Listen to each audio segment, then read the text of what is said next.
வரலாற்று புகழ்மிக்க ரஷ்ய புரட்சி திருநாளையும் ஒருங்கிணைத்து ஒரு விழா எடுத்த நம் தோழர்கள் அனைவருக்கும் வாழ்த்துக்களையும் வணக்கத்தையும் தெரிவித்துக் கொள்கிறேன். இந்த விழாவிற்கு கலந்து கொண்ட அனைத்து தோழமைகளுக்கும் வணக்கத்தை தெரிவித்துக் கொள்கிறேன். உலக வரலாற்றில் ஒரு திருப்புமுனையாக, ஒரு புரட்சிகர திருப்புமுனையாக, நம் அனைவருக்கும் ஒரு முன்னுதாரணமாக,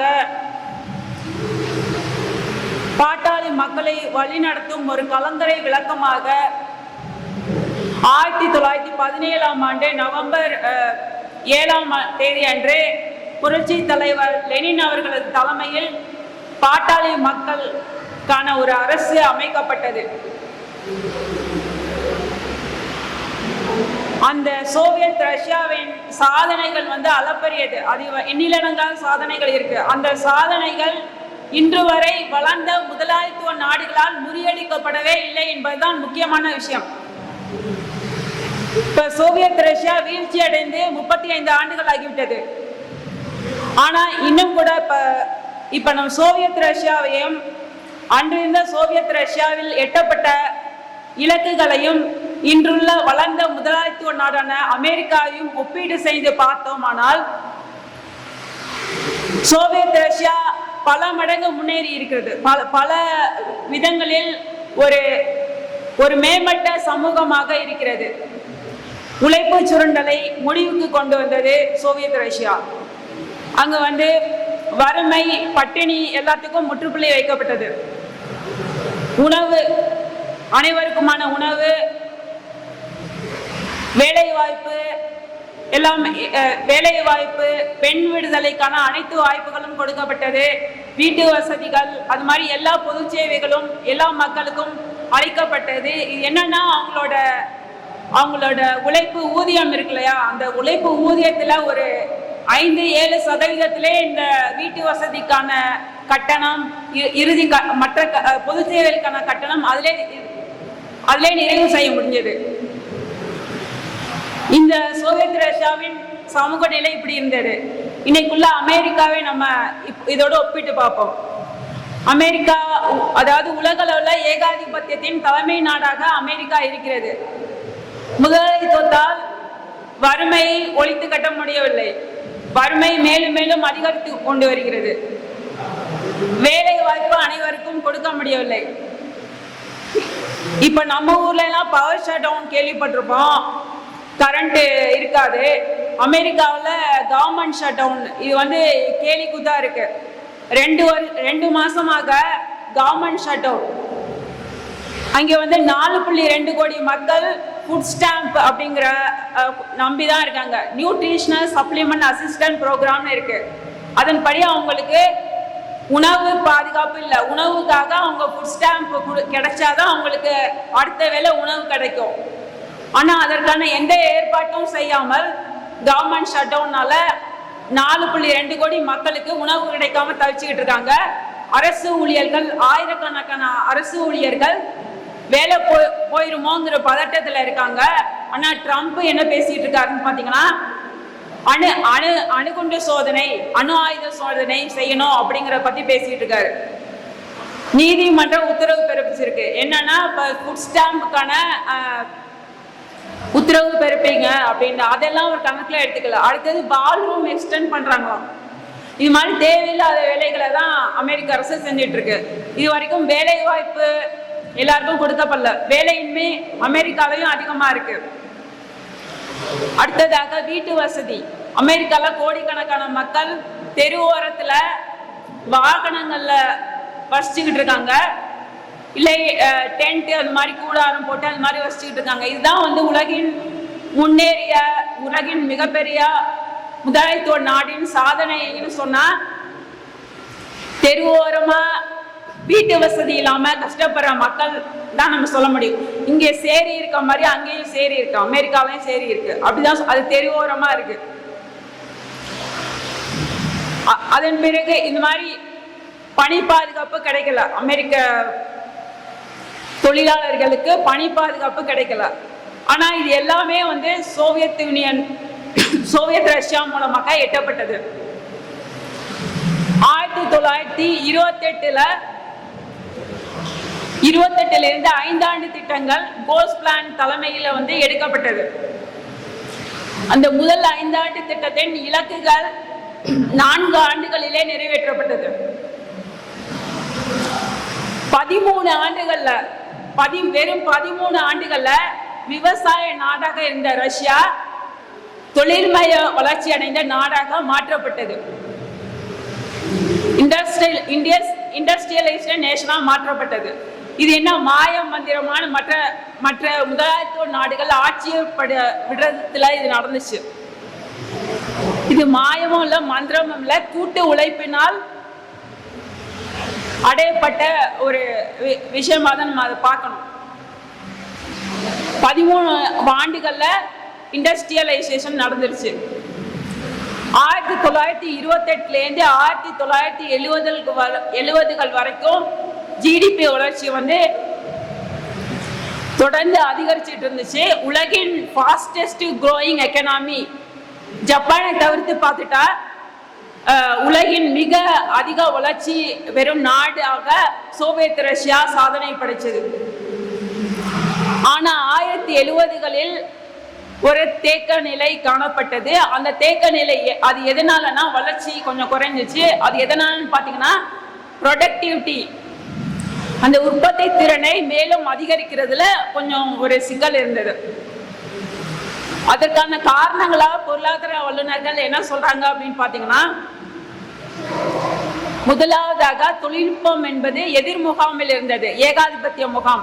தொழில்நுட்ப வளர்ச்சி எல்லாமே ரஷ்யாவுக்கு சில இதெல்லாம் கிடைக்கல. இரண்டாவதாக அந்த பியூரோக்ராட்டைசேஷன், அந்த அதிகார பரவலாக்கம் செய்யப்படாதனால வந்த பிரச்சனையினால பியூரோக்ராட்டைசேஷனால வந்த விளைவுகளும் ஒரு காரணமா சொல்லப்படுது. மூன்றாவதாக இது மிகவும் முக்கியமானது, இராணுவம், அதாவது சோவியத் ரஷ்யாவின் அந்த இராணுவ மயமாக்கப்பட்டதுக்கு அதிக முக்கியத்துவம் கொடுக்கப்பட்டது.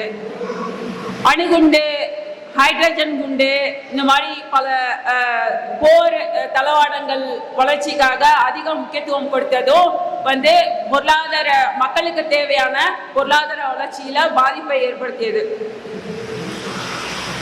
இது அல்லாம ஆரம்பத்துல அங்க தொழில்மய வளர்ச்சி எப்படி இருந்துச்சுன்னு பாத்தீங்கன்னா, அவங்களுக்கு கிடைச்ச உபரி எல்லாம் சேகரித்து அந்த உபரியில என்ன தொழில்மயம் வளர்ச்சியை அடைஞ்சாங்க. ஆனா காலப்போக்கில் என்ன ஆச்சுன்னா, ரஷ்யா உள்ள இயற்கை வளங்களை வெளிநாட்டுக்கு ஏற்றுமதி செய்து அதிக அளவுல அங்கேருந்து இறக்குமதி செய்யற மாதிரி ஒரு எக்ஸ்போர்ட், ஏற்றுமதி சார்ந்த ஒரு பொருளாதாரமாக மாற்றப்பட்டது. அதுவும் அதுல ஒரு பிரச்சனையா இருந்துச்சு. காலப்போக்கில் இறக்குமதிக்கு இருந்த கட்டுப்பாடுகள் நீக்கப்பட்டன. அதன் பிறகு இந்த மாதிரி இது எல்லாம் ஒரு பக்கத்துல இருந்தாலும் சோவியத் ரஷ்யா அடைஞ்ச வெற்றிகள், சாதனைகள் இதுவரைக்கும் எந்த முதலாளித்துவ நாடாலும் முறியடிக்கப்படவில்லை என்பதுதான் இங்க முக்கியமான விஷயம். அதன் பிறகு இறுதியில் கோர்பச்சே வந்தாரு, பெரிஸ்ட்ரோய்கா அப்படிங்கிற பேர்ல மார்க்கெட் சோசியலிசத்தை அறிவிச்சாரு. அதன் பிறகுதான் தனியார் மயம் ஆரம்பிக்கப்பட்டது. அதுக்கப்புறம் போரிஸ் எல்சன் தான் அதை அதிக அளவுல தனியார் மயம் செஞ்சது. அதாவது பெரிய நிறுவனங்கள் கிட்டத்தட்ட 80% மேலான பெரிய நிறுவனங்கள் தனியார் மயப்படுத்தப்பட்டது. அதன் பிறகு சிறு நிறுவனங்கள், நடுத்தர நிறுவனங்களும் தனியார் மயப்பட்டது. 70% மேலான நிறுவனங்கள். அதனால அந்த மக்களோட பொருளாதாரம், வாழ்வாதாரம்னா கடுமையாக பாதிக்கப்பட்டது போரிஸ் எல்சன் காலத்துல. இப்ப இன்னொரு விஷயம் என்னன்னா, இப்ப ரஷ்யால உள்ள பொருளாதார வளர்ச்சி, இப்ப முதலாளித்துவ நாடுகளுக்கு என்ன, அந்த பொருளாதாரத்துக்கு என்ன இயல்புன்னு பாத்தீங்கன்னா, ஒரு வளர்ச்சி போக்கு இருக்கும், அப்புறம் ஒரு தேக்க நிலை வரும். வளர்ச்சி, தேக்க நிலை, பொருளாதாரம் மந்தநிலை, வளர்ச்சி, பொருளாதாரம் மந்தநிலை, அது மாதிரி ஒரு சுழற்சியா வரும். ஏன்னா முதலாளித்துவம் ஆனது லாபத்தால் இயக்கப்படுகிறது, லாபத்தை அடிப்படையாக கொண்டு இயக்கப்படுகிறது. அதனால லாப வீதம் குறையும் போதும், மொத்த லாபம் மாஸ் ப்ராஃபிட் குறையும் போதும் அதற்கு அடுத்த விதமாக பொருளாதார மந்த நிலை வந்துடும். ஆனா சோவியத் ரஷ்யால 1928 இருந்து அது வீழ்ந்த 1990 வரைக்கும் ஆராய்ச்சி செய்யும் போது மற்ற முதலாளித்துவ நாடுகளில் காணப்படுவது போன்ற ஒரு பொருளாதார நெருக்கடி வரல. என்ன மாதிரி பொருளாதார நெருக்கடினா, லாபத்தால் இயக்கப்படுகின்ற ஒரு பொருளாதார நெருக்கடி சோவியத் ரஷ்யால வரல. அதே நிலை இன்னைக்கு சீனாவிலையும் காணப்படுது. சீனாவில் 1949 இன்னைக்கு வரைக்கும் பார்த்தீங்கன்னா பொருளாதார வளர்ச்சி எடுத்து பார்த்தோம்னா அது லாபம் குறையும் போது ஒரு பொருளாதார நெருக்கடி, மற்ற நாடுகளில் வர நெருக்கடி சீனாவில் வரல, இது வரைக்கும் வரல. ஏன்னா சீனாவில் உற்பத்தி எதை மையமாக வச்சு செய்யப்படுதுன்னு பார்த்தீங்கன்னா, உற்பத்தி திறன் ப்ரொடக்டிவிட்டி அடிப்படையாக வச்சுதான் அங்கே அதற்கு தான் முன்னுரிமை கொடுக்கப்படுது, லாபத்துக்கு முன்னுரிமை கொடுக்கப்படல. இதுதான் முக்கியமான விஷயம். சோவியத் ரஷ்யாலையும் லாப அடிப்படையிலான அந்த பொருளாதார வளர்ச்சி அதற்கு முற்றுப்புள்ளி வைக்கப்பட்டது. மக்களுக்கு தேவையான சமூக வளர்ச்சிக்கான மக்களின் தேவைகளின் அடிப்படையிலான பொருளாதார வளர்ச்சி கோர்ஸ் பிளான் மூலமாக மையப்படுத்தப்பட்டு செயல்படுத்தப்பட்டது. இப்ப இன்னொரு விஷயம் சொல்லணும். என்னன்னா, வரலாற்றுல அதிகமாக தவறாக புரிந்து கொள்ளப்பட்ட ஒரு டெர்மினாலஜி, ஒரு வாக்கியம் அப்படின்னு பாத்தீங்கன்னா, பாட்டாளி மக்களின் சர்வாதிகாரம், டிக்டேட்டர்ஷிப் ஆஃப் த ப்ராலிட்டரேட். இதை பத்தி பலரும் பலவிதமா தவறாக எழுதியிருக்காங்க. ஆனா இத புரிஞ்சுக்கணும்னா என்ன சொல்லணும்னா, நம்ம இப்ப இருக்கிற ஜனநாயகம், இப்ப உலக நாடுகள்ல இருக்கிறது ஜனநாயகமா? கிடையாது. அது ஒரு போலி ஜனநாயகம். ஜனநாயகங்கிற மேற்பூச்சோட இருக்கிற ஒரு முதலாளித்துவ சர்வாதிகாரம். It's a dictatorship of the capitalist. Capitalist எவ்வளோ சதவீதம் இருக்காங்க மக்கள் தொகையில? பெரும் முதலாளிகள் பார்த்தா 1%, அதிகபட்சமா 10% தான் இருப்பாங்க. இந்த 10%, அதிலே முக்கியமா 1% அதிகாரம் குவிக்கப்படுறதே நம்ம எப்படி ஜனநாயகம்னு சொல்றோம். அதனால பாட்டாளி வர்க்க ஜனநாயகம் என்பது பாட்டாளி வர்க்க சர்வாதிகாரம்னா என்ன? அனைத்து அதிகாரம்னு பொருள், வேற ஒண்ணுமே கிடையாது. நம்ம சர்வாதிகாரத்தை எப்போதும் ஹிட்லரோடையும் முசோலினியோடையும் அடையாளப்படுத்திருக்கோம். அது ஒருத்தருகிட்ட எல்லா சர்வாதிகாரம் இருந்தா அது சர்வாதிகாரின்னு சொல்றோம். ஆனா இங்க பொறுத்த வரைக்கும் அந்த அதிகாரம் உழைக்கும் மக்களுக்கானது. அப்படிங்கல டிக்டேட்டர்ஷிப் ஆஃப் த ப்ராலிட்டரேட் தான் உண்மையான ஜனநாயகத்துக்கு வழிகோலும். ஏன்னா 90% மக்கள் கிட்ட அதிகாரம் பரவலானா அதுதான் நம்ம ஜனநாயகம்னு சொல்ல முடியும். அந்த அடிப்படையில பார்த்தா சோசியலிச பொருளாதாரத்தின் மூலமா தான் நம்ம உண்மையான ஜனநாயகத்தை கட்டமைக்க முடியும். இன்னைக்கு ஜனநாயகம்ங்கிற பேர்ல எதிரிகளுக்கான நாயகம் தான் நடைமுறையில் இருக்கு. இப்ப ஆர்எஸ்எஸ்க்கும் ஜனநாயக உரிமைகள் மதிக்கிறோன்ட்டு ஆர்எஸ்எஸ்க்கு இந்த தடையை நீக்கினாங்க. ஆர்எஸ்எஸ்க்கு இந்த தடை நீக்கப்பட்டதுனாலதான் இன்னைக்கு பாஜக இன்னைக்கு பாசிசத்தை முழு மூச்சுல நடைமுறைப்படுத்திட்டு இருக்கு. அப்ப ஒரு ஜனநாயக நாடு இருக்கும்போது ஜனநாயகத்துக்கு எதிரான அந்த ஆர்எஸ்எஸ் போன்ற சக்திகள் தடை செய்யப்படணும். வேற வழியே கிடையாது. அவங்க தடை செய்யப்படணும். அவர்கள் தீவிரவாத அமைப்புகள் தடை செஞ்சதான் ஒரு ஜனநாயகத்தால இயங்க முடியும். அதை தடை செய்ய தவறுனாலதான் நம்ம இன்னைக்கு இவ்வளவு கஷ்டப்படுறோம். அதனால ஜனநாயகம்ங்கிற பேர்ல எல்லா ஆற்றல்களையும் பாசிச ஆற்றல்களையும் வளர்த்தெடுக்க முடியாது. அதையும் நம்ம மனசுல வச்சுக்கணும், கருத்தில் வச்சுக்கணும். அடுத்ததாக நான் சொன்னேன், இந்த முதலாளித்துவ பொருளாதாரத்துல வர நெருக்கடிகள் அதாவது லாபத்தை அடிப்படையாக வச்ச நெருக்கடிகள் சோவியத் ரஷ்யால காணப்படலன்னு சொன்னேன். இந்த முதலாளித்துவத்துல வர பொருளாதார நெருக்கடிகள்னால கோடிக்கணக்கான மக்கள் பாதிக்கப்படுறாங்க. மக்கள் மட்டும் இல்லாம முதலாளிகளும் பாதிக்கப்படுறாங்க. பல முதலாளிகள் லாபகரமாக இயங்க முடியாதனால நொடிப்பு நிலை அடைகிறாங்க. கடனால பாதிக்கப்பட்டு நொடிப்பு நிலை அடைகிறாங்க. மக்களும் வேலை வாய்ப்பை இழந்து அழிக்கப்படுகின்றனர். அந்த பொருளாதார நெருக்கடி என்பது பல அழிவுகளை ஏற்படுத்துகிறது. அந்த அழிவுகளின் மூலமாக ஒரு புதிய மேம்பட்ட ஒரு ஒரு உற்பத்தி திறன் வாய்ந்த ஒரு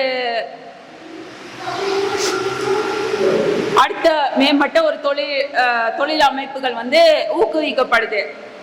இத கிரியேட்டிவ் டிஸ்ட்ரக்ஷன் பொருளாதார அறிஞர் ஒரு ஷும்பீட்டர்னு ஒரு அறிஞர் அது பேரிட்டார். அது உண்மையிலே நம்ம கிரியேட்டிவ் டிஸ்ட்ரக்ஷன் சொல்ல முடியுமா? ஒரு கோடிக்கணக்கான மக்கள் உலகெங்கும் அதனால அழிக்கப்படுறாங்க. அதை எப்படி நம்ம கிரியேட்டிவ் டிஸ்ட்ரக்ஷன் சொல்ல முடியும்? அதை டிஸ்ட்ரக்டிவ் கிரியேஷன் தான் சொல்ல முடியும்.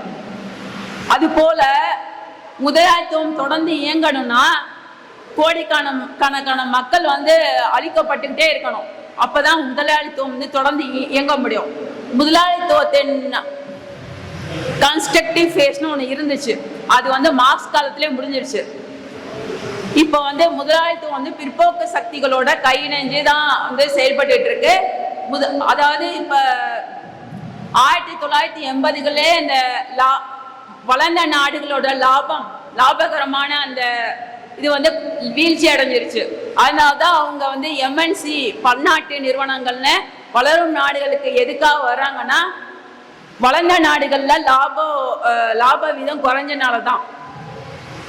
அதனால ஒரு காலத்துல தொழில்மயத்துல அதாவது மிகவும் தொழில்மய நாடாக இந்த பிரிட்டன், ஐக்கிய முடியரசுகளா இருக்கட்டும், அமெரிக்காவா இருக்கட்டும், இன்னைக்கு அந்த நாடுகளால இன்னைக்கு லாபகரமாக இயங்க முடியவில்லை. அங்கெல்லாம் முதலாளித்துவம் ஒரு மெச்சூர் நிலை, முத்துன நிலையை அடைஞ்சிருச்சு. அவங்க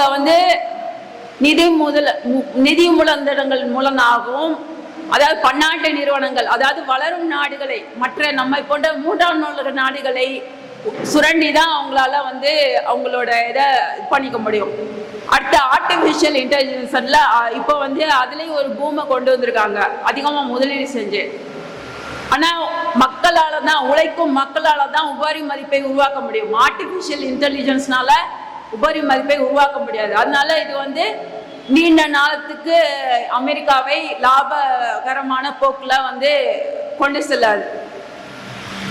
நம்ம கண் முன்னால முதலாளித்துவத்தின் பல தோல்விகளை நம்ம பார்த்துக்கிட்டே இருக்கோம், ஒவ்வொரு நாளும் பார்த்துக்கிட்டே இருக்கோம். கடைசியா ஒரு பெருந்தோல்வியை நம்ம எப்போ பார்த்தோம்? கொரோனா பெருந்தொற்றால கோடிக்கணக்கான மக்கள் பாதிக்கப்பட்டாங்க. பொது சுகாதாரத்துறையில சரியான முதலீடுகள் செய்யப்படாததுனால நம்மளால அந்த மக்களை காப்பாற்ற முடியல. அப்புறம் இன்னைக்கு காலநிலை மாற்றத்தால சுற்றுச்சூழல் சீர்கேட்டு வந்ததும் முதலாளித்துவத்தின் தோல்வியா தான் பார்க்க முடியும். இன்னைக்கு உலக அளவுல போர்கள், எங்க பார்த்தாலும் போர்கள் நடக்குது. பாலஸ்தீன போரை அமெரிக்கா அதுக்கு வளர்த்துக்கிட்டு இருக்கு. உக்ரைன் போர் வளர்த்துட்டு இருக்கு. இந்த போர் மூலமா இப்ப ஆயுத உற்பத்திங்கிறது லாபகரமா இருக்கு. அதனால அவங்களுக்கு போரை மேனுஃபேக்சர் பண்றாங்க. அதனால போர் இல்லாம முதலாளித்துவத்தால லாபகரமாக இயங்க முடியாது.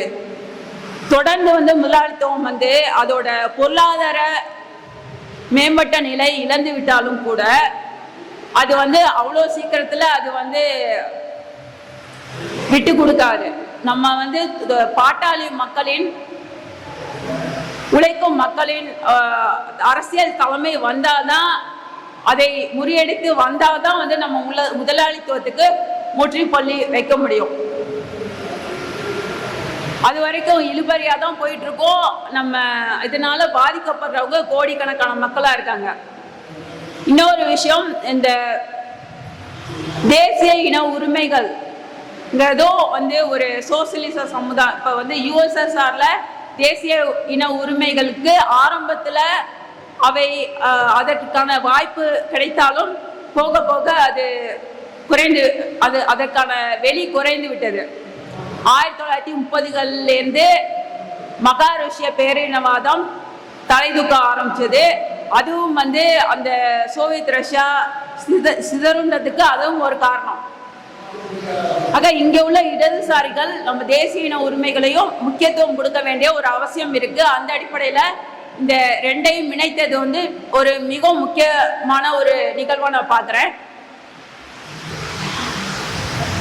நம்ம தமிழ்நாடு தேசிய விடுதலையும் அதனோடு சேர்ந்து சமூகத்துல ஒரு உழைப்பு சுரண்டலை முற்றுப்புள்ளி வைக்கும் ஒரு சோசியலிஸ்ட் சமுதாயத்தை கட்டமைப்பதற்கான அனைத்து வேலைகளையும் நம்ம செய்யணும். அதன் மூலமாகத்தான் நம்ம சோவியத் ரஷ்யாவை போற்றுவது என்பது நமது சோசியலிச செயல்பாடுகளின் மூலமா தான் நம்ம அதை செய்ய முடியும். அதனால சோவியத் ரஷ்யா குறைபாடுகள்னு பலர் சொன்னாலும் கூட அதோடைய வெற்றிகளை இன்னும் முறியடிக்கப்படவில்லை. எந்த நாடுகளாலும் முறியடிக்கப்பட முடியாது. அது மட்டும் இல்லாமல் சோவியத் ரஷ்யாவுக்கு எதிரான எதிர் பிரச்சாரங்கள் இப்போ ஆப்பிரிக்காவில் சோவியத் ரஷ்யாவுக்கு ஆதரவு மனப்பான்மை வரக்கூடாது அப்படிங்கிறதுக்காக பல பல விதத்தில் முதலீடு செஞ்சிருக்காங்க சிஏஏ. அது என்னன்னா மியூசிக் இண்டஸ்ட்ரி மூலமா கூட ஆப்பிரிக்காவில் சோவியத் ரஷ்யாவுக்கு எதிராக பிரச்சாரம் செய்யப்பட்டிருக்கு. அந்த மாதிரி பல வழிகள்ல அமெரிக்கா வந்து கம்யூனிஸ்ட் எதிர்ப்புக்கு பிரச்சாரம் செஞ்சிட்டு இருக்கு, சீன எதிர்ப்புக்கும் பிரச்சாரம் செஞ்சிட்டு இருக்கு. இப்போ வந்து முதலாளித்துவத்தை வந்து ஒரு நாள்ல ஓவர் நைட்ல வந்து மாற்ற முடியாது. ஒரு நாள்லயே வந்து சோசியலிச பொருளாதாரமா மாற்ற முடியாது. அது தொடர்ந்து அது பல மாற்றங்களுக்கு உட்படுத்து தான் அது வந்து வளரும். அதற்கு இடைப்பட்ட நேரத்துல அது ஒரு இடைப்பட்ட நிலை, ஒரு டிரான்சிஷனல் எக்கனாமியா தான் அது இருக்கும். இப்ப சோவியத் ரஷ்யாவை பொறுத்த வரைக்கும் ஆரம்பத்துல 10% பேர் தான் வந்து பாட்டாளி மக்களா இருந்தாங்க. மற்றவங்களுக்கு சரியான வர்க்க உணர்வு நிலை இல்லை. அவங்களெல்லாம் சோசியலிச வர்க்க நிலைக்கு கொண்டு வருவதன் மூலமாக தான் சோவியத் ரஷ்யாவை நீடித்த இதில் வச்சிருக்க முடியும். ஆனால் அதற்கு 8 திசைகளிலிருந்தும் எதிர்ப்பு வந்துச்சு. பல எதிர்ப்புரட்சி நடவடிக்கைகள் செய்யப்பட்டுச்சு. ஜெர்மன் அமெரிக்காவிலேருந்து தொழில்நுட்ப வல்லுநர்களை அதிக அளவு பணியமர்த்ததும் அதற்கு ஒரு காரணமாக இருந்துச்சு. இப்ப ஆளும் வர்க்கமா இருங்க இந்த வர்க்க சமுதாயங்கள்ல ஒடுக்கும் வர்க்கமா இருக்கிறவங்களுக்கு பலாயிரக்கணக்கான ஆண்டுகள் அனுபவம் இருக்கு. ஆனா இந்த சுரண்டலை ஒழிச்சு கட்டுற இந்த நம்ம சோவியத் ரஷ்யா போன்ற அதன் மூலமா நமக்கு வந்து அவங்களோட அனுபவம் வந்து ஒரு 50 ஆண்டுகளுக்கு உட்பட்டதா தான், ஒரு மற்ற நாடுகளை சேர்த்தா ஒரு 100 ஆண்டுகளுக்கு உட்பட்டதா தான் இருக்கு. அதுல சில தவறுகள் நடந்திருக்கலாம். அதுல இருந்து நாம் படிப்பனை பற்றி அதை மேலும் மேம்பட்ட விதத்துல தான் நம்ம செயல்படுத்த முடியும். அதனால சோவியத் ரஷ்யாவை நமது செயல்பாடுகள் மூலம் போற்ற வேண்டும் என்று கேட்கொண்டு வாய்ப்புக்கு நன்றி எழுத்து விடைகிறேன். நன்றி, வணக்கம்.